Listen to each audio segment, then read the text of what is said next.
हरे कृष्ण. स्वागत आहे सर्वांचं.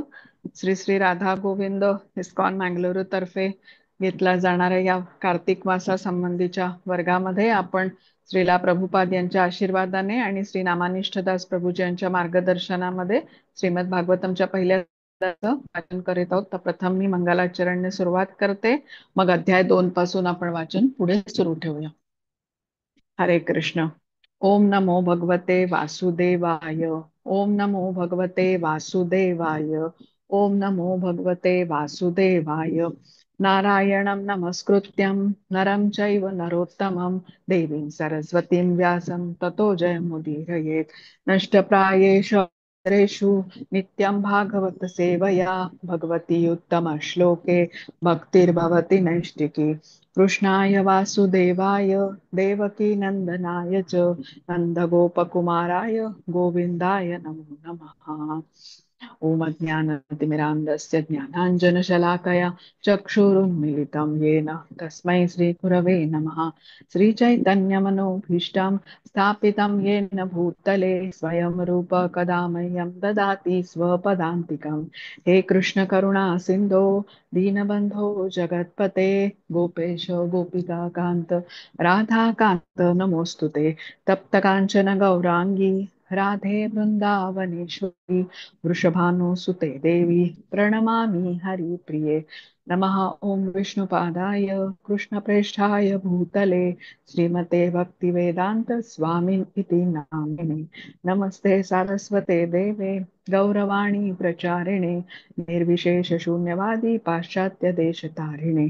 जय श्री कृष्ण चैतन्य प्रभु नित्यानंद श्री अद्वैत गदाधर श्रीवासादि गौर भक्त वृंद.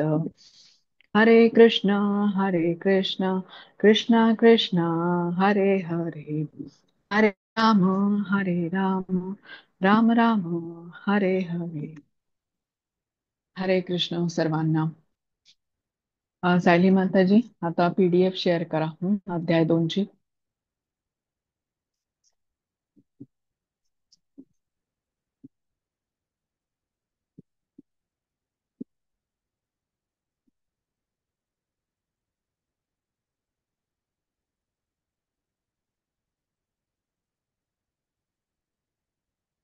हा, दिसते. ज्यांना तात्पर्य वाचायचं आहे त्यांनी हँड रेस करून ठेवा. वर्षा माताजींनी केलेलं आहे. ठीक वर्षा माताजी, श्लोक नंबर 1 आणि 2 दोन्हीचं तात्पर्य तुम्ही वाचा, कारण श्लोक नंबर 1चं तात्पर्य 2च ओळींचं आहे, त्यामुळे 1 आणि 2 तुम्हीच वाचा. ठीक आहे. ठीक आहे. हरे कृष्ण. ओम नमो भगवते वासुदेवाय. अध्याय 2, दिव्यत्व आणि दिव्य सेवा. व्यास उवाच. इति संप्रश्नो संहृष्टो विप्राणां ब्रह्महर्षणिः प्रतिपूज्य वचस्तेषां प्रवक्तुम् उपचक्रमे. हरे कृष्ण. श्रीला प्रभुपाद की जय. श्री व्यासदेव म्हणाले, रोमहर्षणाचा पुत्र उग्रश्रवा श्री सूत गोस्वामी ब्राह्मणांच्या परिपूर्ण प्रश्नांनी संतुष्ट झाले. त्यांनी ब्राह्मणांना धन्यवाद देऊन त्यांच्या प्रश्नांना उत्तर देण्याचा प्रयत्न केला. हरे कृष्ण. वाचा माताजी. तात्पर्य. नैमिषारण्यातील ऋषीमुनींनी सूत गोस्वामींना 6 प्रश्न विचारले आणि त्यानुसार ते क्रमाने त्यांची उत्तरे देत आहेत. हरे सूत. कृष्ण. हरे कृष्ण. मी श्लोक वाचते, मग पुढचं तात्पर्य तुम्ही सुरू ठेवा. हरे ओम. कृष्ण. सूत उवाच. यं प्रवज्जन्तम् अनुतेपम् अपेत कृत्यं द्वैपायनो विरह कातर आजुहाव पुत्रेति तन्मयतया तरवो अभिनेदु स्तं सर्वभूतहृदयं मुनिमानतोऽस्मि. हरे कृष्ण. श्रीला प्रभुपाद की जय. श्रील सूत गोस्वामी म्हणाले, मी महान ऋषी श्री शुकदेव गोस्वामींना सादर प्रणाम करतो. श्रील शुकदेव गोस्वामी सर्वांच्या हृदयात प्रवेश करू शकतात. जेव्हा शुकदेव गोस्वामी गृहत्याग करून संन्यास घेण्याकरता वनात गेले, तेव्हा त्यांचा उपनयन संस्कार झालेला नव्हता. त्यावेळी पुत्राचा विरह होईल या भीतीने व्यासदेवांनी पुत्राला हाक मारली. हे पुत्र, खरोखर महर्षी व्यासदेवांप्रमाणेच शोकार्त झालेल्या वृक्षांनीच तेव्हा प्रतिध्वनी करून उत्तर दिले. हरे कृष्ण. हरे वर्षा कृष्ण. माताजी. तात्पर्य: वर्णाश्रम व्यवस्थेने आपल्या अनुयायासाठी अनेक नियामक कर्तव्य कर्मे ठरवून दिलेली आहेत. अशी कर्तव्य कर्मे आज्ञा देतात की वेदाध्ययन करू इच्छिणाऱ्या साधकाने प्रामाणिक आध्यात्मिक गुरुकडे गेले पाहिजे आणि मी आपला शिष्य आहे तरी माझा स्वीकार करावा अशी विनंती त्याने त्या गुरुला केली पाहिजे. आचार्य किंवा आध्यात्मिक गुरु यांच्यापासून वेदाध्ययन करण्यास जे पात्र आहेत त्यांचे यज्ञोपवीत हे लक्षण आहे. श्रील शुकदेव गोस्वामींना अशा शुद्धीकरण संस्कारांची आवश्यकता नव्हती, कारण जन्मापासूनच ते मुक्त जीव होते. सामान्यतः मनुष्य हा साधारण जीवाप्रमाणे जन्मतो आणि संस्कारांची प्रक्रिया त्याच्यावर झाली की मग तो दुसरा जन्म ग्रहण करतो. तो जेव्हा नवा प्रकाश पाहतो आणि आध्यात्मिक उन्नती करता मार्गदर्शन शोधतो तेव्हा तो आध्यात्मिक गुरुजवळ वेदाध्ययनाकरिता जातो. आध्यात्मिक गुरु केवळ अशा शिष्याचा स्वीकार करतात जो प्रामाणिक जिज्ञासू आहे आणि मग ते त्या शिष्याला यज्ञोपवीत प्रदान करतात. या प्रकारे मनुष्य द्विज होतो, म्हणजे त्याचा दुसऱ्यांदा जन्म होतो. त्या शिष्याला द्विजत्वाची योग्यता प्राप्त झाल्यावर तो वेदाध्ययन करू शकतो आणि वेदाध्ययनात निष्णात झाल्यावर तो विप्र होतो. अशा रीतीने तो विप्र किंवा योग्यता पावलेला ब्राह्मण परम सत्याचा अनुभव घेतो आणि वैष्णवांच्या स्थितीपर्यंत उन्नत होण्यासाठी आध्यात्मिक जीवनात पुढील प्रगती करतो. वैष्णव स्थिती ब्राह्मणाची स्नातकोत्तर योग्यता आहे.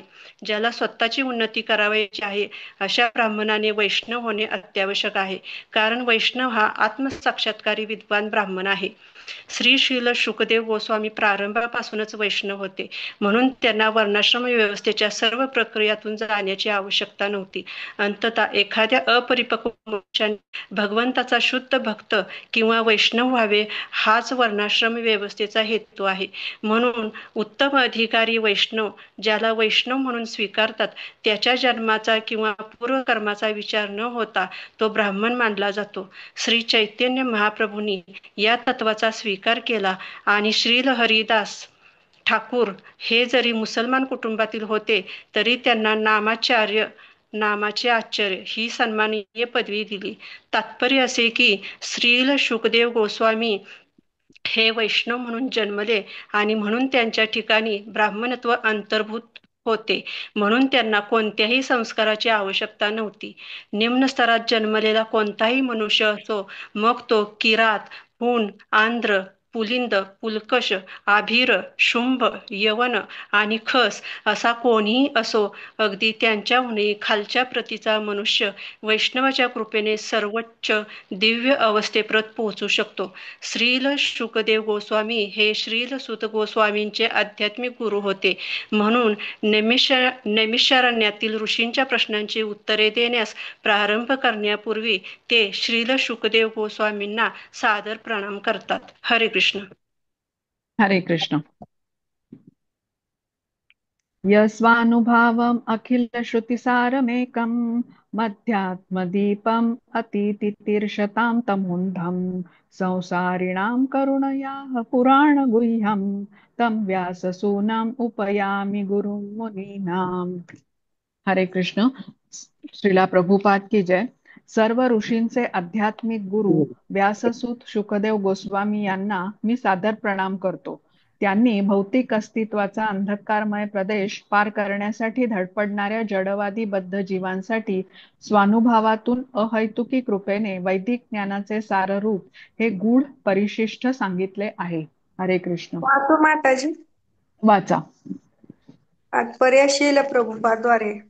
या श्लोकामध्ये शीलसुत गोस्वामी यांनी भागवताची पूर्ण भूमिका सारांश रूपाने सांगितली आहे. भागवत हे वेदांत सूत्रावरील स्वाभाविक असे परिशिष्टात्मक भाष्य आहे. वैदिक ज्ञानाचे केवळ सार मांडण्याच्या दृष्टीने श्री व्यासदेवांनी वेदांत सूत्रे किंवा ब्रह्मसूत्रे यांची रचना केली. भागवत हे या वैदिक वाङ्मयाचे स्वाभाविक भाष्य आहे. शील शुकदेव गोस्वामी हे वेदांत सूत्रावरील पूर्णपणे अनुभवी तज्ज्ञ होते आणि म्हणून भागवतावरील स्वतः अनुभवी भाष्यकारही होते.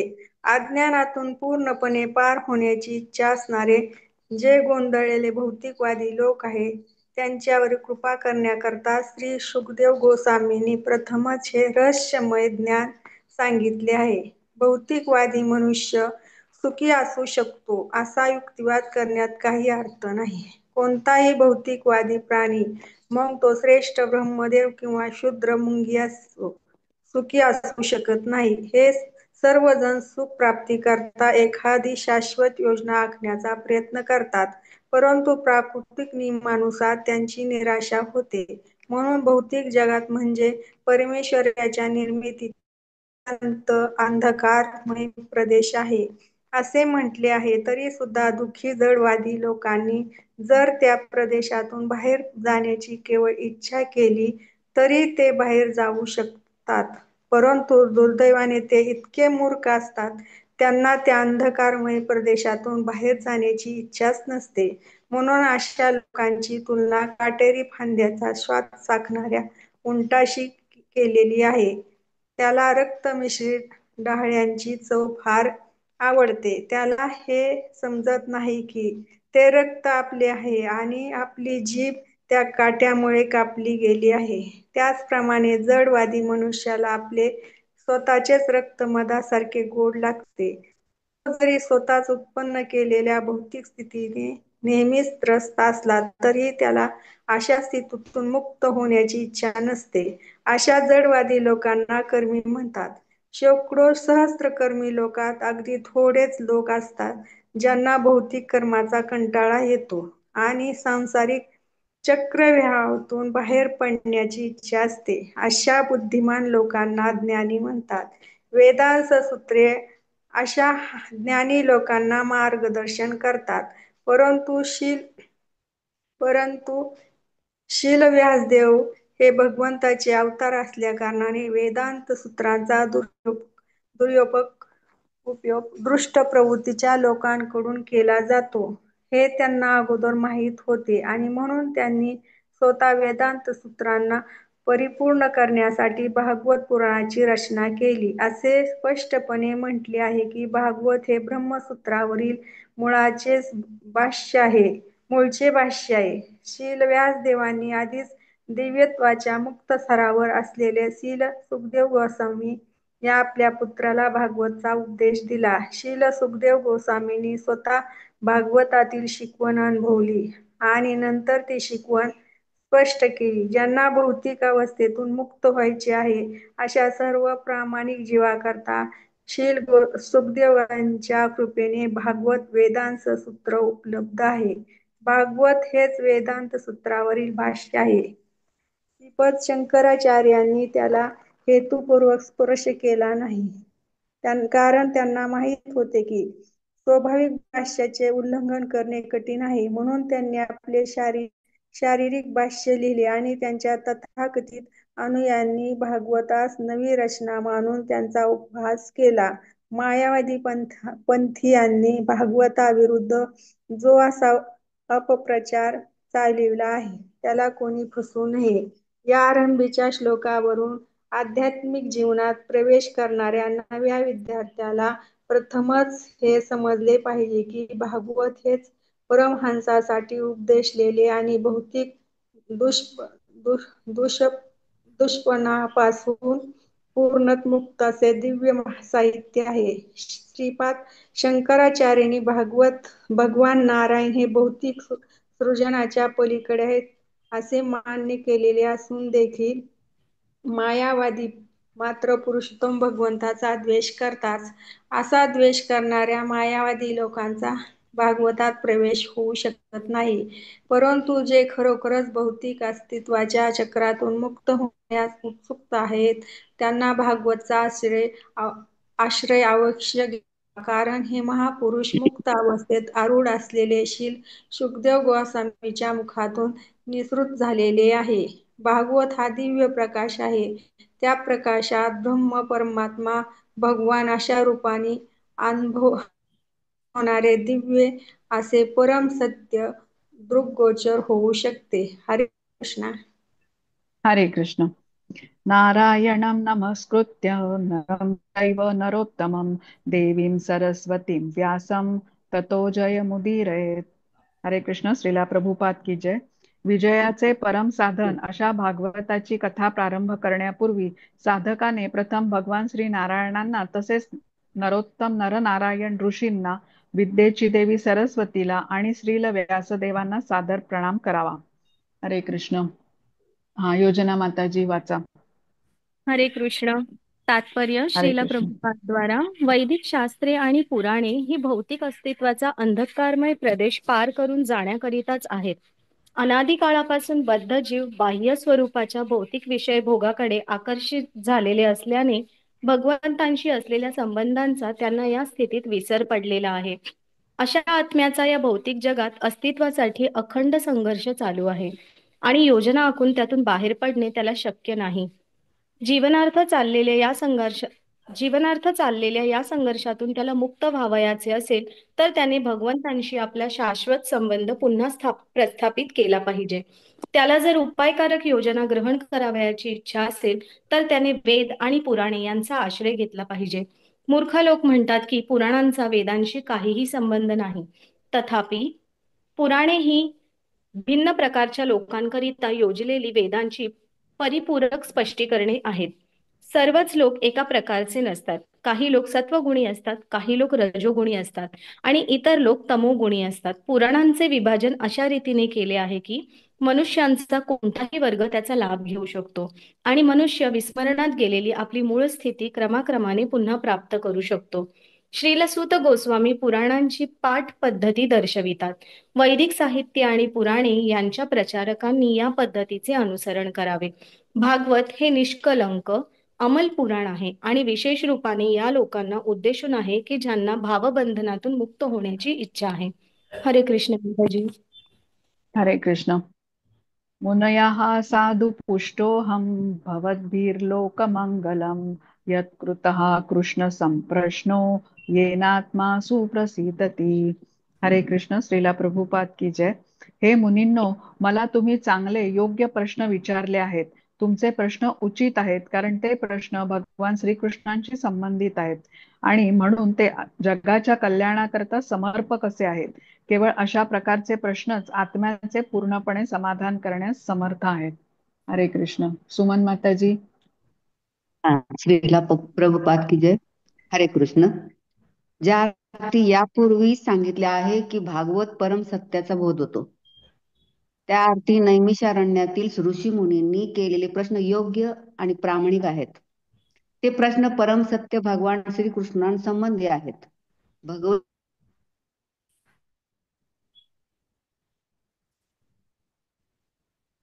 तुमचा माताजी आवाज येत नाहीये. माझा शोध घेण्याची उत्कट इच्छा आहे. याप्रमाणे भगवान श्रीकृष्णांसंबंधी केलेले प्रश्न म्हणजे सर्व वेदाविषयींच्या जिज्ञासेचे सार सर्वस्व आहे. सारे जग प्रश्न उत्तरात संलग्न आहे. पक्षी, प्राणी आणि माणसे सतत प्रश्नोत्तरात व्यस्त असतात. सकाळ झाली की घरट्यातले पक्षी प्रश्न व उत्तरे यात व्यग्र असतात. सायंकाळ झाली की ते सुद्धा तेच पक्षी परत येतात आणि पुन्हा प्रश्नोत्तरात संलग्न होतात. मनुष्य प्राण्याला तर रात्री गाढ निद्रा लागलेली नसेल तर तो निरंतर प्रश्न आणि उत्तर यामध्ये व्यग्र असतो. बाजारातले व्यापारी प्रश्न व उत्तरे यात मग्न असतात. तसेच न्यायालयातील वकील आणि शाळा महाविद्यालयातील विद्यार्थी प्रश्न व उत्तरे यात व्यग्र असतात. संसदेतील कायदे करणारे लोक ही प्रश्न आणि उत्तरे यामध्ये व्यग्र असतात. तसेच राजकारणी लोक आणि वृत्तपत्रांचे प्रतिनिधी हे सर्वच प्रश्न आणि उत्तरे यात व्यग्र असतात. आयुष्यभर त्यांनी असे प्रश्न आणि उत्तरे करण्याचे चालू ठेवले तर त्यांचे मुळीच समाधान होत नाही. भगवान श्रीकृष्णांसंबंधी केलेली जी प्रश्न आणि उत्तरे असतात त्यांनीच केवळ आत्म्यात समाधान मिळू शकते. भगवान श्रीकृष्ण हे आमचे अत्यंत परिचित स्वामी, जीवलग, मित्र, पिता किंवा पुत्र अथवा मधुर प्रेमाचा विषय आहे. श्रीकृष्णांना विसरून आपण अनेक प्रश्न व उत्तरे निर्माण केली आहेत, परंतु त्यापैकी एकही आपल्याला पूर्णपणे समाधान देऊ शकत नाही. श्रीकृष्णांव्यतिरिक्त सर्व साधने केवळ तात्पुरते समाधान देणारी आहेत. म्हणून जर आपल्याला पूर्ण समाधान हवे असेल तर आपण श्रीकृष्णाशी संबंधित प्रश्नोत्तरे केली पाहिजेत. विचारणाही होणारच आणि उत्तर दिले जाणारच. त्याविना क्षणभरही जगता येणे शक्य नाही. भागवत हे श्रीकृष्ण विषयक प्रश्नांचा उत्तरांचा उहापोह करते. त्यामुळे हे दिव्य साहित्य वाचल्याने आणि ऐकल्यानेच आपल्याला सर्वोच्च समाधान मिळू शकते. म्हणूनच भागवताचे अध्ययन करावे आणि त्यातून सामाजिक, राजकीय किंवा धार्मिक विषयासंबंधीच्या सर्व समस्या सोडवून घ्याव्यात. भागवत आणि श्रीकृष्ण हे सर्व वस्तूंचे सार सर्वस्व आहेत. हरे कृष्ण. हरे कृष्ण. सवै पुंसा परो धर्मो यतो भक्तिर अधोक्षजे अहैतुक्य प्रतिहता ययात्मा सुप्रसिद्धती. हरे कृष्ण. श्रीला प्रभुपाद की जय. ज्यामुळे मनुष्याला परम दिव्य अशा भगवंतांची प्रेममयी भक्ती प्राप्त होते तो अखिल मानव जातीचा परम धर्म होय. अशी भक्ती अहैतुकी, हेतुरहित आणि अखंड स्वरूपाची असावी. अशा भक्तीने आत्मा पूर्णपणे प्रसन्न होतो, तृप्त होतो. विजया माताजी आणि पुढचं तात्पर्य मीनल माताजी. हरे कृष्ण. हरे कृष्ण. हरे कृष्ण. तात्पर्य श्रील प्रभुपाद की जय. श्रील प्रभुपाद द्वारा या विधानात सूत गोस्वामी नैमिषारण्यातील ऋषींच्या पहिल्या प्रश्नाचे उत्तर देतात. ऋषींनी त्यांना अशी विनंती केली की त्यांनी सांगोपांग सर्व शास्त्रांचा सारांश काढावा आणि असा अतिमहत्वाचा प्रस्तुत करावा ज्यामुळे पतित जीव किंवा सामान्य जन तो सहज रीतीने ग्रहण करू शकतील. वेदांमध्ये मानवांसाठी दोन वेगवेगळ्या स्वरूपाचे धर्म मार्ग निश्चित केले आहेत. एक प्रवृत्ती मार्ग किंवा भोग प्रवृत्तीचा मार्ग आणि दुसरा निवृत्ती मार्ग किंवा त्याग मार्ग. भोग प्रवृत्तीचा मार्ग निम्नतर आहे परंतु आहे आणि परम अर्थासाठी त्यागाचा मार्ग उच्चतर आहे. जीवांचे भौतिक अस्तित्व ही वास्तविक जीवनाची रोगग्रस्त अवस्था आहे. वास्तविक जीवन हे आध्यात्मिक अस्तित्व होय किंवा ब्रह्मभूत स्थिती होय. अशा स्थितीत जीवन शाश्वत, आनंदपूर्ण आणि ज्ञानपूर्ण असते. भौतिक अस्तित्व अनित्य, माईक आणि दुःखपूर्ण आहे. तेथे आनंद मुळीच नाही. दुःखातून दूर होण्याचे प्रयत्न केवळ निष्फळ आहे. या जगात दुःखाची तात्पुरती स्थगिती म्हणजे सुख समजले जाते. म्हणून प्रगतशील भौतिक सुखाचा मार्ग अनित्य, दुःखपूर्ण आणि भ्रामक असा आहे. हा निम्नतर आहे. परंतु परम भगवंतांचा प्रेममय सेवेचा मार्ग भक्ती मार्ग शाश्वत, आनंदपूर्ण आणि ज्ञानपूर्ण जीवनाकडे उन्नत करणारा आहे. हा उच्च प्रकारचा मार्ग सांगितला आहे. जर या मार्गाचा निम्नतर मार्गाशी संबंध आला तर त्याचे स्वरूप दूषित होते. उदाहरणार्थ भौतिक लाभापोटी भक्तीचा स्वीकार निश्चितपणे त्यागाच्या प्रगतीशील मार्गातील अडथळा आहे. परम कल्याणासाठी असलेला त्यागाचा मार्ग हा जीवनाच्या रोगग्रस्त स्थितीतील भोग सुखापेक्षा निश्चितच श्रेष्ठ आहे. अशा भोगांमुळे भौतिक रोगाची लक्षणे अधिक प्रबळ होतात आणि रोगाचा अवधी वाढतो. म्हणून भगवंतांची प्रेमसेवा अर्थात भक्ती शुद्ध स्वरूपातील असावी. अर्थात तेथे भौतिक भोगाची कामना यत्किंचितही नसावी. प्रत्येकाने भौतिक कामना, कर्मफलासक्ती, तर्कवितर्क सोडून प्रेममय सेवेच्या मार्गाचे अनुसरण करायला हवे. केवळ याचमुळे प्रत्येक जण परमेश्वराच्या सेवेत शाश्वत सुख प्राप्त करू शकतो.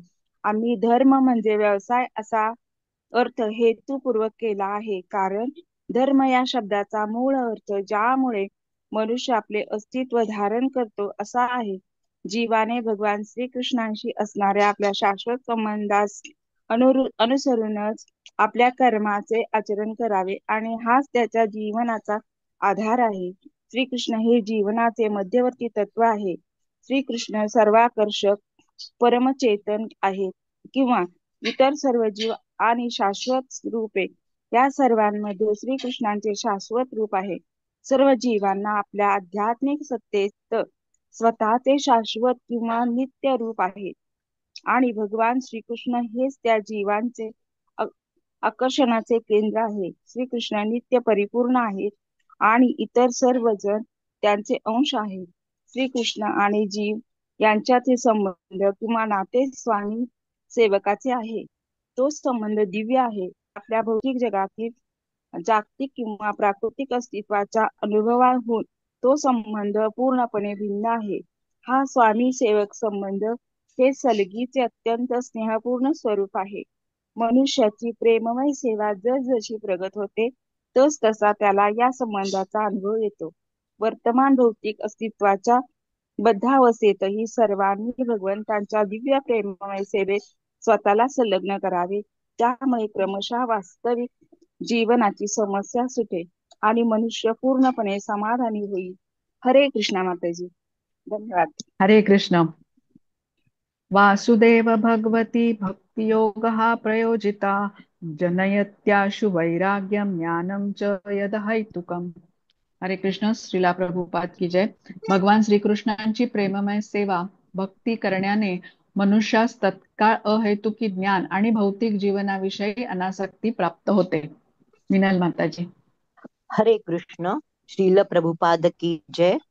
तात्पर्य: जे लोक भगवान श्रीकृष्णांची प्रेममय सेवा करणे म्हणजे भौतिक भावुकता समजतात ते असा विवाद करतात की दिव्यानुभूतीसाठी धर्मग्रंथात यज्ञ, दान, तप, ज्ञान, योग आणि तत्सम प्रक्रिया सांगितल्या आहेत आणि ज्यांना उच्च स्तरावरील साधना करता येत नाही त्यांच्यासाठी भक्ती मार्ग आहे. सामान्यपणे असे म्हटले जाते की भक्तिपंथ हा क्षुद्रांकरिता, वैश्यांकरिता आणि अल्पज्ञ स्त्री जाती करता आहे. परंतु वस्तुस्थिती तशी नाही. भक्तिपंथ सर्व दिव्य साधन पद्धतीत सर्वश्रेष्ठ आहे आणि म्हणून तो एकाच वेळी उदात्त आणि सुगम आहे. जे शुद्ध भक्त आपल्या भगवंतांशी संबंध व्हावा म्हणून तीव्र इच्छा करतात त्यांच्याकरिता भक्तिपंथ उदात्त आहे आणि जे भक्ती भावनेच्या उंबरठ्यावर नुकतेच आलेले आहेत अशा नवसाधकांकरता भक्तिपंथ सुगम आहे. भगवान श्रीकृष्णांशी असलेल्या आपल्या संबंधाची प्राप्ती करणे हे एक मोठे विज्ञान आहे. हे विज्ञान शूद्र, वैश्य, स्त्रिया आणि इतकेच काय पण जे हीन कुळात जन्मलेल्या शूद्रापेक्षाही हीन स्तरावर आहे अशा अखिल प्राणी मात्रांसाठी उपलब्ध आहे. असे असताना सुयोग्य ब्राह्मण आणि महान साक्षात्कारी राजे अशा उच्च स्तरावरील लोकांबद्दल काय बोलावे? यज्ञ, दान, तप अशी जी श्रेष्ठ प्रतीची इतर कर्मे आहेत ती सर्व शुद्ध आणि वैज्ञानिक भक्तिपंथाची सहाय्यक अंगे आहेत. ज्ञान आणि अनासक्ती ही तत्वे म्हणजे दिव्य अनुभवाच्या मार्गावरील दोन महत्वाच्या गोष्टी आहेत. संपूर्ण आध्यात्मिक प्रक्रिया ही सर्व प्राकृत, भौतिक आणि अप्राकृत म्हणजे आध्यात्मिक गोष्टींचे पूर्ण ज्ञान करून देते. अशा परिपूर्ण ज्ञानाचे फळ हे आहे की मनुष्य सांसारिक आसक्तीतून मुक्त होतो आणि आध्यात्मिक कर्मामध्ये आसक्त होतो. अल्पबुद्धीच्या लोकांना वाटते त्याप्रमाणे भौतिक गोष्टीतून विरक्त होणे म्हणजे संपूर्णपणे निष्क्रिय होणे नव्हे. चांगली किंवा वाईट फळे देणारी कर्म न करणे म्हणजे नैष्कर्म्य होय. नकार म्हणजे सकारात्मक गोष्टींचा निषेध नव्हे. अनावश्यक वस्तूंचा निषेध म्हणजे आवश्यक वस्तूंचा निषेध होत नाही. भौतिक स्वरूपाची अनासक्ती याचा अर्थ अभौतिक अथवा आध्यात्मिक बाबतीत उदासीनता नव्हे. भक्ती मार्ग अशा सार्थक स्वरूपाच्या साक्षात्कारासाठी आहे. जेव्हा सार स्वरूपाचा साक्षात्कार होतो तेव्हा असार रूपे आपोआपच दूर होतात. म्हणून भक्तिपंथाच्या विकासाबरोबरच इष्ट रूपाची निश्चितपणे सेवा करण्याने मनुष्य साहजिकच निकृष्ट गोष्टींपासून दूर होतो आणि सर्वश्रेष्ठ गोष्टीत आसक्त होतो. जीवाचा सर्वश्रेष्ठ धर्म भगवत भक्ती हा असल्यामुळे तो भौतिक इंद्रिय भोगापासून दूर होतो. शुद्ध भक्ताचे हे लक्षण आहे. तो मूर्ख नसतो, निकृष्ट शक्तीत मग्न नसतो, तसेच त्याच्यापाशी प्राकृत मूल्ये नसतात. शुष्क तर्कवाद करून या स्थितीवर पोहोचणे शक्य नाही. सर्व शक्तिमान भगवंताच्या कृपेनेच हे प्रत्यक्षात घडून येते. निष्कर्ष असा आहे की जो शुद्ध भक्त आहे त्याच्या ठिकाणी ज्ञान, वैराग्य इत्यादी सर्व चांगले गुण असतात. परंतु तो केवळ ज्ञानी आहे किंवा त्यागी आहे त्याला भक्तिपंथाची ओळख अवश्य असतेच असे नाही. भक्ती हा जीवाचा सर्वश्रेष्ठ धर्म आहे. हरे कृष्ण. हरे कृष्ण. धर्मस्वनुष्ठितः पुंसां विश्वक्सेन कथासु यः न उत्पादयेत् यदि रतिं श्रम एव हि केवलम्.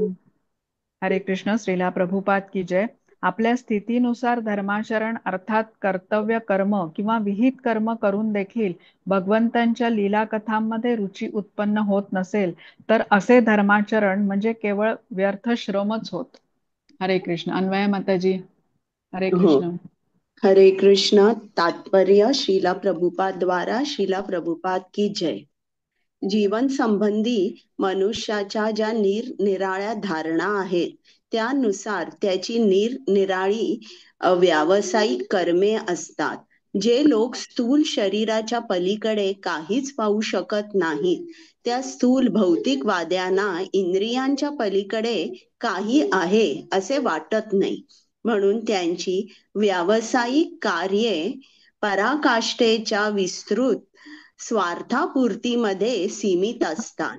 ही पराकाष्ठेची स्वार्थ वृत्ती वैयक्तिक स्थूल शरीराभोवती केंद्रित असते.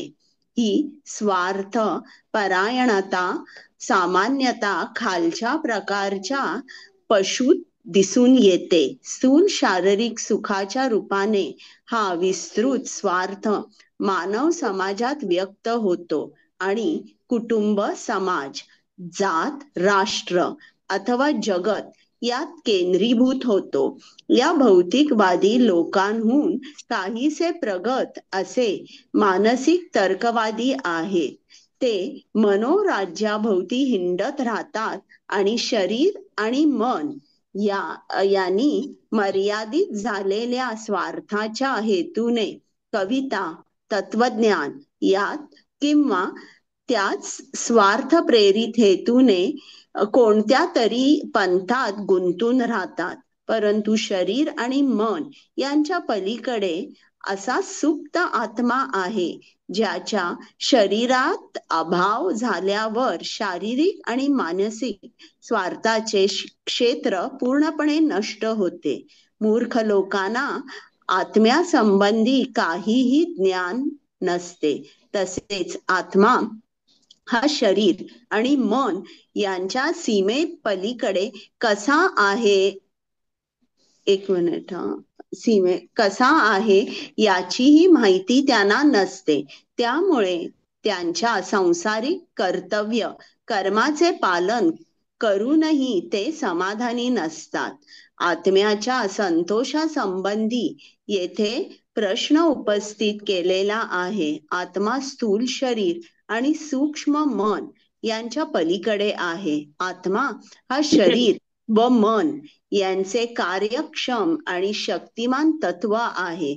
आत्म्याच्या आवश्यकता समजून न घेता केवळ शरीर आणि मनाच्या इच्छा पुरवून कोणीही कधी सुखी होणे शक्य नाही. शरीर आणि मन ही आत्म्याची वरवरची आवरणे आहेत. जीवात्म्याच्या आवश्यकता पूर्ण झाल्या पाहिजेत. पक्ष्याचा पिंजरा केवळ स्वच्छ केल्याने पक्ष्याला संतोष होत नाही, तर स्वतः पक्ष्याच्या आवश्यकता काय आहेत त्या समजल्या पाहिजेत.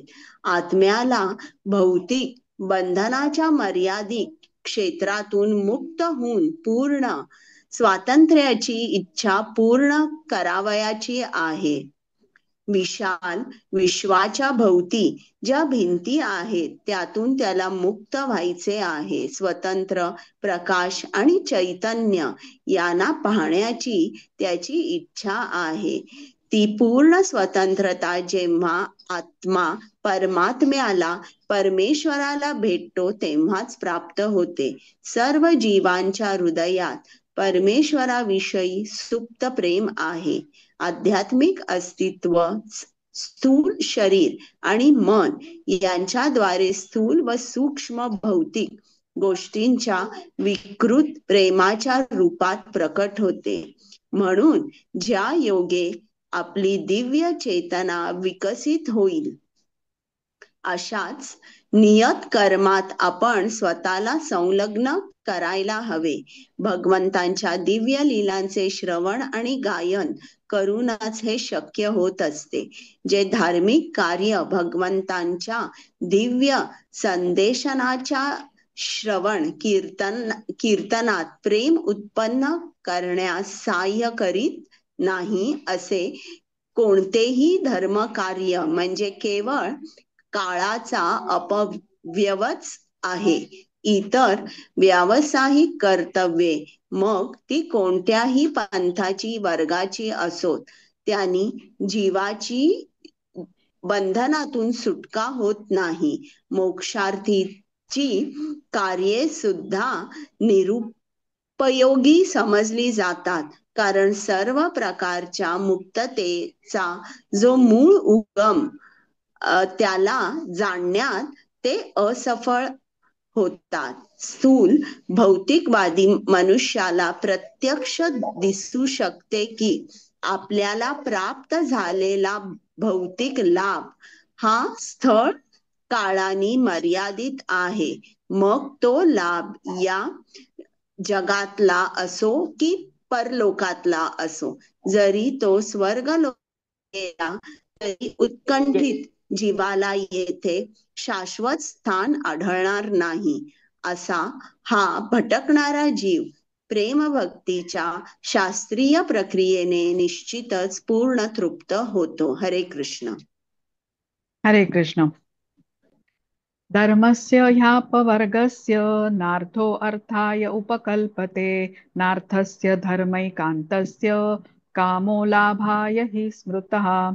हरे कृष्ण. श्रीला प्रभुपाद की जय. धार्मिक कर्तव्ये ही निश्चितपणे भौतिकतेतून मुक्त होण्यासाठी योजिलेली आहेत. कर्तव्ये भौतिक लाभाकरिता कधीही करू नयेत.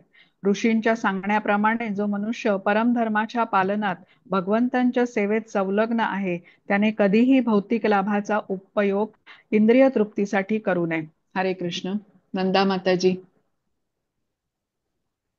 हरे कृष्ण.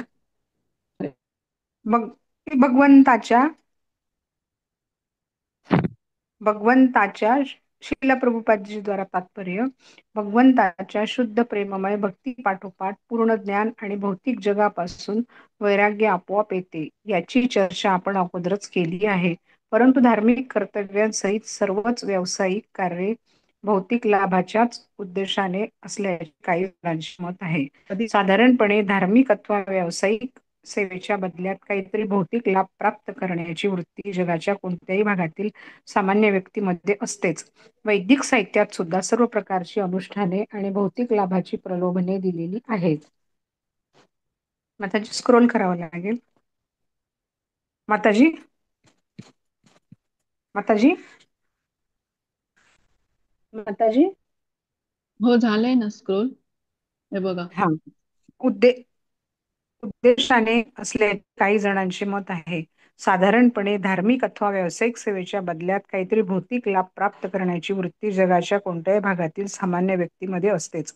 वैदिक साहित्यात सुद्धा सर्व प्रकारची अनुष्ठाने आणि भौतिक लाभाची प्रलोभने दिलेली आहेत आणि अधिकतर लोक अशा प्रलोभनांकडे किंवा धार्मिक वरदानांकडे आकृष्ट होतात. असे तथाकथित धार्मिक लोक भौतिक लाभांनी का मोहित होतात? कारण भौतिक लाभातून इच्छापूर्ती होते, सोयी उपलब्ध होतात आणि इंद्रिय तृप्ती झाल्याचे समाधान मिळते. व्यावसायिक कर्तव्यांच्या चक्रात या तथाकथित धार्मिकतेचा अंतर्भाव होतो. त्यामागून भौतिक लाभ आणि त्यामागून इच्छापूर्ती सर्व प्रकारे कर्तव्यदक्ष मनुष्याचा हाच साधारणपणे जीवनाचा मार्ग आहे. परंतु सूत गोस्वामींच्या म्हणण्याप्रमाणे भागवताच्या निर्णयाप्रमाणे प्रस्तुत श्लोकात भौतिक इंद्रियांचा संतोष व्यर्थ ठरविला आहे. केवळ भौतिक लाभाकरिताच मनुष्याने कोणत्याही वाटेल त्या व्यावसायिक सेवेत स्वतःला गुंतवून ठेवू नये. तसेच भौतिक लाभाचा उपयोग इंद्रिय भोगांकरिता करू नये. भौतिक लाभाचा उपयोग कसा करावा हे पुढील श्लोकात सांगितलेले आहे. वाचू का हरे माताजी कृष्ण. पुढे? हरे कृष्ण. आता कोणीतरी दुसरं वाचेल. कामस्य नेंद्रिय प्रीतिर्लाभो जीवेत यावता जीवस्य तत्व जिज्ञासा नार्थो यश्चेह कर्मभिः. हरे कृष्ण. श्रीला प्रभुपाद की जय. इंद्रिय तृप्ती हा जीवनाचा उद्देश मुळीच नसावा. मनुष्याने केवळ निरोगी जीवनाची किंवा आत्मरक्षणाची इच्छा करावी. कारण मनुष्य जन्म परम सत्याविषयी जिज्ञासा करण्यासाठी आहे. कर्माचे याविना दुसरे कोणतेच ध्येय असू नये. आतापर्यंत ज्यांनी वाचलं नाही त्यांनी वाचा बरं.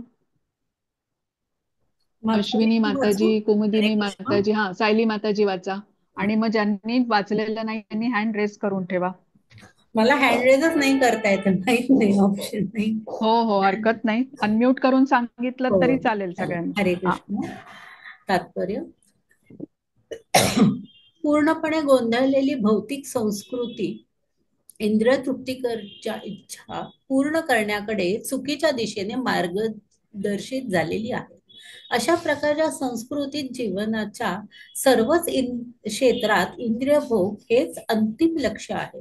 राजकारण, समाजसेवा, परोपकार, तत्वज्ञान आणि शेवटी धर्म किंवा मोक्ष यामध्ये सर्वांमध्ये अगदी तीच इंद्रियतृप्तीची इच्छा आहे.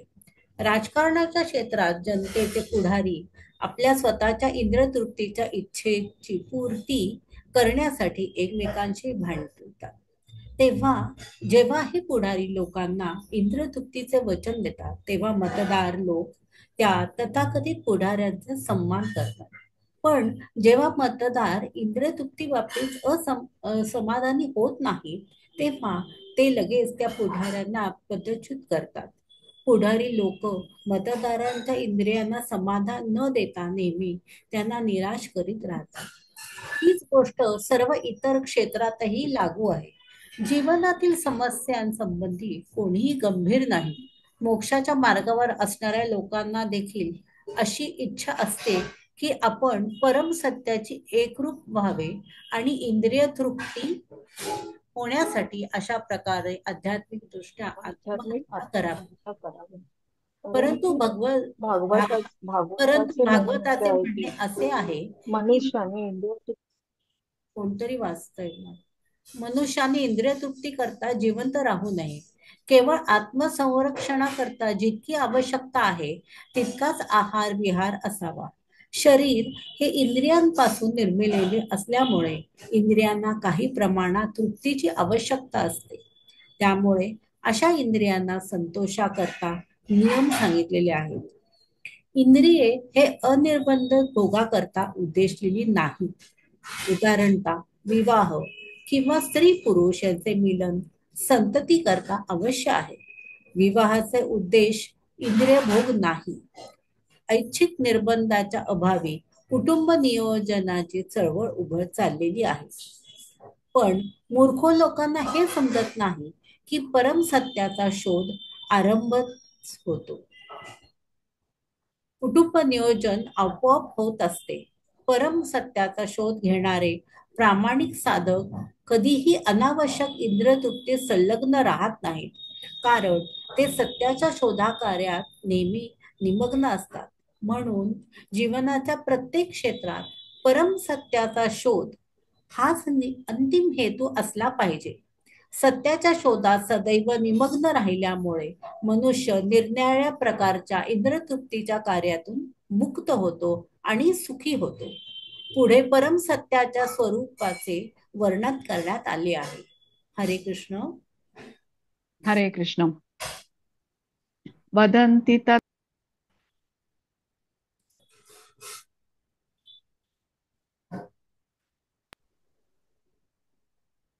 हरे कृष्ण. वदन्ति तत्तत्त्वविद तत्त्वं यज्ञानम् अद्वयं ब्रह्मेति परमात्मेति भगवानीति शब्दते. हरे कृष्ण. श्रीला प्रभुपाद की जय. परम सत्याला जाणणारे जे तत्वज्ञ आहेत ते त्या अद्वय सत्याला ब्रह्म, परमात्मा किंवा भगवान असे म्हणतात. हरे कृष्ण. कोण सुमन माताजी वाचताय का? मी वाचू ताई? हा, प्रतिभा हा. माताजी श्रील वाचा आणि प्रभुपाद. मग पुढचं परत सुमन माताजी पुढचं तुम्ही वाचा. आता प्रतिभा माताजी वाचतील. तुम्ही एकदा वाचलंय बर ना? बर हा हा हा. चालेल. शील शील प्रभुपाद की जय. तात्पर्य: परम सत्य किंवा अद्भुत तत्व हे कर्ता कर्म दोन्हीही आहे. त्यांच्यात गुणात्मक भिन्नता नाही. म्हणून ब्रह्म, परमात्मा, भगवान हे गुणात्मक दृष्टीने एकच आहे. त्याच तत्वाचा उपनिषदांचे विद्यार्थी निराकार ब्रह्म, हिरण्यगर्भी आणि योगी स्थान विशिष्ट परमात्मा आणि भक्त भगवान या स्वरूपात साक्षात्कार करतात. दुसऱ्या शब्दात भगवान किंवा पूर्ण पुरुषोत्तम हे परमसत्याचे अंतिम संबोधन आहे. परमात्मा हा भगवंताचा अंश आहे, तर निराकार ब्रह्म हे सूर्यदेवाची जशी दैदिप्यमान किरणे आहेत, तशी भगवंताची अंगकांती किंवा ज्योती आहे. वरील शाखापैकी किंवा इतर अल्पज्ञानी विद्यार्थी कधी कधी आपापल्या साक्षात्कारानुसार युक्तिवाद करतात, परंतु जे परमतत्वाचे पूर्ण दृष्टे आहेत ते निश्चितपणे जाणतात की परमसत्याची ही 3 स्वरूपे आहेत. ती निरनिराळ्या दृष्टिकोनातून अनुभवलेली निरनिराळी दृश्ये आहेत. भगवंताच्या पहिल्या अध्यायातील पहिल्या श्लोकात वर्णिल्याप्रमाणे सर्वश्रेष्ठ सत्य हे स्वयंपूर्ण, सर्वज्ञ आणि सापेक्षतेच्या भ्रमातून मुक्त आहे. या प्राकृत जगतात ज्ञाता हा जाणल्या जाणाऱ्या वस्तूहून भिन्न आहे. हे परमसत्यामध्ये ज्ञाता आणि ज्ञेय एकच आहे. प्राकृत जगात आणि सापेक्ष जगात ज्ञाता हा सजीव आहे किंवा श्रेष्ठ प्रकारची शक्ती आहे. जर जी जाणावयाची वस्तू आहे ती वस्तू जड पदार्थ किंवा खालच्या प्रतीची शक्ती आहे. जर जी जाणायची वस्तू आहे ती जड किंवा खालच्या प्रतीची शक्ती आहे. म्हणून येथे कनिष्ठ किंवा वरिष्ठ शक्ती असे द्वंद्व आहे. परिपूर्ण राज्यात मात्र ज्ञाता आणि ज्ञेय या दोन्ही एकच सर्वोच्च शक्ती आहेत. सर्वोच्च शक्तिमानाच्या 3 प्रकारच्या शक्ती आहेत. शक्ती आणि शक्तिमान यात कोणताही भेद नाही, परंतु शक्तीच्या गुणात भेद आहे. अपाकृत राज्य आणि जीव हे त्याच सर्वोच्च शक्तीचे कार्य आहे, परंतु प्राकृत जगत कनिष्ठ प्रतीच्या शक्तीचे कार्य आहे. जीवाचा संबंध जेव्हा या निम्न शक्तीशी येतो तेव्हा तो मोहित होतो, कारण त्या जीवाला असे वाटते की त्याची शक्ती निम्न श्रेणीची आहे. म्हणून भौतिक जगतात सापेक्षतेचा भाव आहे. अप्राकृत जगतात ज्ञाता आणि ज्ञेय यात कोणत्याही प्रकारची भिन्नतेचा भाव नाही आणि म्हणूनच तेथील सर्व गोष्टीत परमपूर्णत्व आहे. हरे कृष्ण. हरे कृष्ण. तच्छ्रद्धाना मुनयो ज्ञानवैराग्ययुक्तया आत्मनि च आत्मानां भक्त्या श्रुतगृहीतया. कृष्ण. श्रीला प्रभुपाद की जय. ज्ञान आणि वैराग्याने पूर्ण असा प्रामाणिक जिज्ञासू विद्यार्थी अथवा मुनी वेदांत श्रुतीतून श्रवण केल्याप्रमाणे जर प्रेमभक्तीचे आचरण करील तर तो त्या परमसत्याचा साक्षात्कार करून घेण्यास यशस्वी होईल. हरे कृष्ण. सुमन माताजी वाचा. हरे कृष्ण. वासुदेव अथवा पूर्ण पुरुषोत्तम भगवान परम सत्य आहे. हे केवळ भक्तिमय येते. ब्रह्म म्हणजे शरीराचा प्रकाश आहे आणि हा त्याचा विस्तारित. या प्रकारे परम सत्याने आणि परमात्मा रूप अनुभव करणे म्हणजे भगवान अंशिक अनुभव करणे होय. 4 प्रकारचे मानव: कर्मी, ज्ञानी आणि भक्त. कर्मी भौतिकवादी आहेत आणि अध्यात्मवादी इतर अध्यात्मवादी आहेत. यापैकी भक्त हे सर्व, कारण त्यांनी पुरुषोत्तम भगवंताचा साकार केलेला असतो. त्यांनी परम पुरुषाच्या परमात्मा स्वरूपात परमात्मा रूपाचा साक्षात्कार केला आहे. आणि ज्या अध्यात्मवादांना परमपुरुषाच्या स्वरूपाचीच केवळ जाणीव झाली आहे तील अध्यात्मवादी आहेत. भगवद्गीता आणि इतर वैदिक साहित्यात म्हटल्याप्रमाणे परमपुरुषाचा स्क्रोल करा मॅडम माताजी साक्षात्कार भक्ती पूर्ण सेवेद्वारे प्राप्त होतो. अशी भक्ती आणि भौतिक अनासक्तीने पूर्ण असते. आपण जो मुद्दा यापूर्वी चर्चिला आहे तो हा आहे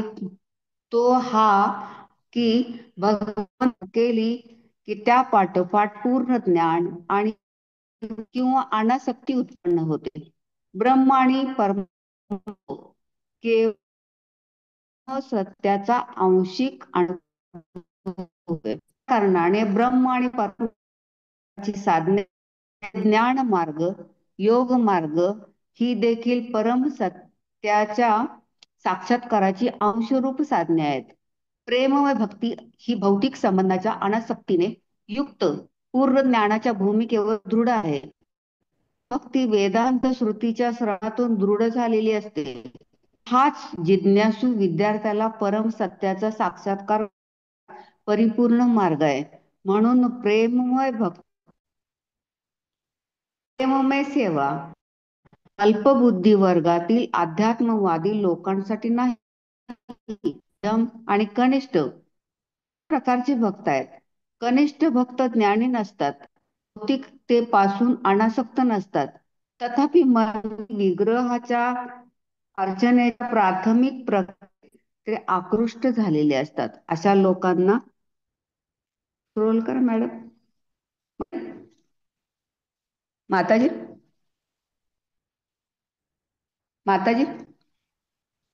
करतायत माताजी एक केलंय मिनिट. मॅडम हो माताजी दिसतंय. केलेलं आहे. अच्छा हा साक्षात्कार भक्ती किंवा पूर्ण सेवेद्वारे प्राप्त होतो. अशी भक्ती ज्ञानाने आणि भौतिक अनासक्तीने पूर्ण होते. आपण जो मुद्दा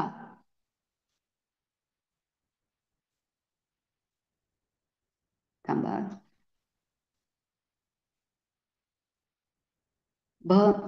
ते भौतिकतेपासून अनासक्त असतात, तथापि मंदिरात श्री विग्रहाच्या अर्चनेच्या प्राथमिक प्रक्रियेकडे ते आकृष्ट झालेले असतात. अशा लोकांना प्राकृत भक्त म्हणतात. असे प्राकृत भक्त आध्यात्मिक लाभापेक्षा भौताकडे अधिक आकृष्ट झालेले असतात. म्हणून मनुष्याने प्राकृत भक्तीच्या अवस्थेतून निश्चितपणे वर्गातील भक्तीच्या अवस्थेत प्रगती केली पाहिजे. या दुसऱ्या वर्गातील अवस्थेत भक्ताला भक्ती मार्गातील 4 तत्वांची ओळख होते. ती 4 तत्वे म्हणजे भगवान, त्याचे भक्त, अज्ञानी लोक आणि लोक. मनुष्याने दुसऱ्या वर्गातील भक्ताच्या स्तरावर स्वतःला अशा रीतीने तो परम सत्य जाणण्यास प्राप्त होतो. म्हणून तिसऱ्या वर्गातील भक्ताने त्याच्या अधिकृत स्रोताकडून प्रेममय भक्तीची शिकवण करावी. प्रथम क्रमांकाचा भागवत म्हणजे भक्तीत पूर्णपणे प्रस्थापित झालेले व्यक्तित्व आणि दुसरा भागवत म्हणजे भगवत संदेश किंवा ग्रंथ. म्हणून तिसऱ्या वर्गातील भक्ताने प्रेम भक्तीची शिकवण घेण्यासाठी भक्त भागवताकडे गेले. महत्वाचा भक्त हा भागवत सांगून उपजीविका वाईट मनुष्याप्रमाणे नसतो. असा भक्त सुतस्वामी प्रमाणे श्रील शुकदेव गोस्वामींचा असला पाहिजे.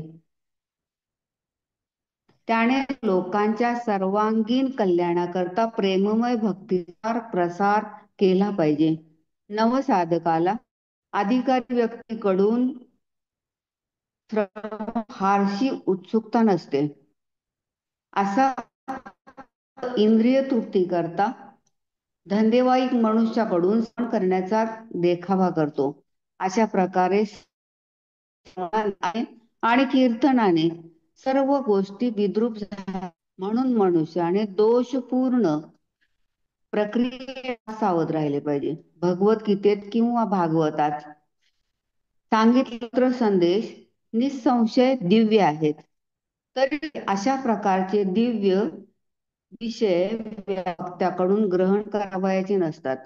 कारण असा व्यावसायिक मनुष्य ज्याप्रमाणे साप जिभेच्या स्पर्शाने केवळ स्पर्शाने दूध दूषित करतो, त्याप्रमाणे तो दिव्य विषय विकृत करतो. म्हणून प्रामाणिक भक्ताने पूर्वाधिकारी व्यक्तींनी आध्यात्मिक उन्नतीकरिता उपनिषद आणि इतर जे साहित्य दिले आहेत, अशा वैदिक त्याचे श्रवण करण्यास सिद्ध झाले. अशा साहित्याचे श्रवण केल्या वाचून मनुष्याविक उन्नती करता येणे शक्य. असे श्रवण केल्या वाचून त्यातील उपदेशाचे पाहिल्या वाचून भक्ती केवळ असते. म्हणून भक्ती मार्गातील एक प्रकारचा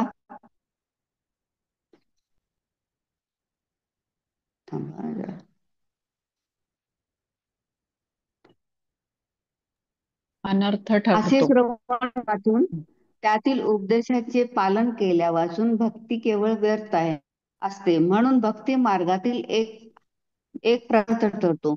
त्यासाठीच प्रेममय सेवा ही श्रुती, स्मृती, पुराणे, पंचरात्र यांच्या सिद्धांतावर तर अशा व्यर्थ दर्शन नाकारले पाहिजे.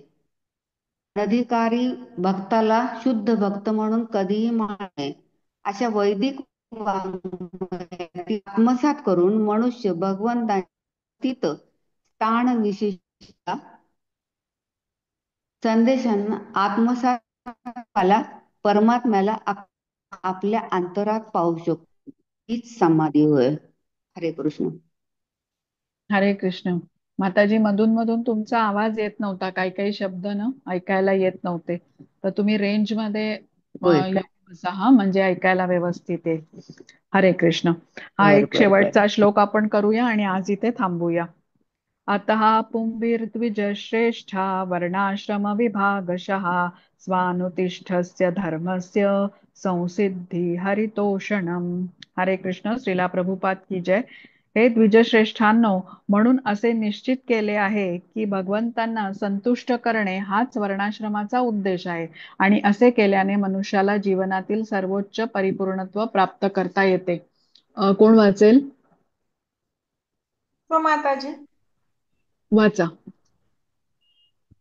तात्पर्यशील प्रभुपाद्वारे संपूर्ण विश्वातील मानव समाज हा 4 वर्ण आणि 4 आश्रम यात विभागलेला आहे. हे 4 वर्ण म्हणजे बुद्धिजीवी वर्ग, सैनिक वर्ग, उत्पादन करणारा वर्ग आणि श्रमजीवी वर्ग. हे वर्ण त्या त्या मनुष्याच्या कर्माप्रमाणे आणि गुणयोग्यतेप्रमाणे विभागलेले आहेत. जन्मावरून नव्हे, तसे 4 आश्रम आहेत: ब्रह्मचर्याश्रम, गृहस्थाश्रम, वानप्रस्थाश्रम, जीवन किंवा संन्यासाश्रम. मानव समाजाच्या सर्वोत्तम हितार्थ जीवनाची पाहिजे, अन्यथा कोणताही सामाजिक संस्था निरोगी स्थितीत वाढू शकत नाहीत. वर सांगितल्याप्रमाणे प्रत्येक विभागाच्या जीवन पद्धतीचे उद्दिष्ट भगवंतांना प्रसन्न करणे हेच असले पाहिजे. मानव समाजाच्या रचनेची ही संस्था प्राधान्य कार्य वर्णाश्रम धर्म या नावाने ओळखले जाते. कारण सुसंस्कृत जीवनाकरता ही पद्धती अगदी स्वाभाविक आहे. मनुष्याला परम सत्याचा अनुभव करून देण्याकरता वर्णाश्रम पद्धतीची रचना करण्यात आली आहे. एका विभागाचे दुसऱ्या विभागावर कृत्रिम वर्चस्व व्हावे याकरता ही समाज रचना नाही. परम सत्याचा अनुभव घेणे हे जीवनाचे उद्दिष्ट आहे. हे उद्दिष्ट इंद्रिय तृप्तीत अतिशय आसक्ती असेल तर साध्य होत नाही. यापूर्वी सांगितल्याप्रमाणे वर्णाश्रम संस्थेचे अंतिम उद्दिष्ट भगवंतांना संतुष्ट करणे हे नसेल तर स्वार्थ आणि लोभ दुर्बळ घटकावर आधिपत्य